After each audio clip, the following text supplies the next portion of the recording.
ముందు ఇల్లు పిల్లల్ని చక్కగా చూసుకో, తర్వాత వెళ్ళి ఉద్యోగం చేసి ఉద్ధరిద్దు గాని.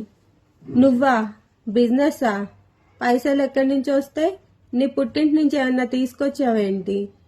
అదా అంత నల్లగా ఉంటది. అది ఫీల్డ్లో ఏం సక్సెస్ అవుతుందబ్బా? ఆమా చెప్పడమే గాని చేయడం ఏం ఉండదు, అన్ని ఒట్టి మాటలు. ఇలా అనేవాళ్ళు నీ చుట్టూ బోలెడు మంది ఉన్నారు కదా. వాళ్ళు మాటలు విని నువ్వు ఆగిపోతున్నావా? అలా అయితే నిన్ను నువ్వు ఎప్పటికీ గుర్తించలేవు. నువ్వు ముందు తెలుసుకో నువ్వు ఏంటి అని, నువ్వు ఏం చెయ్యగలుగుతావు అని. వేరే వాళ్ళ మాటలు నీకు అనవసరం. మనము ఏదన్నా ఒకటి సాధించే అంతవరకు చెవిటి వాళ్ళం అవ్వడం చాలా అవసరం.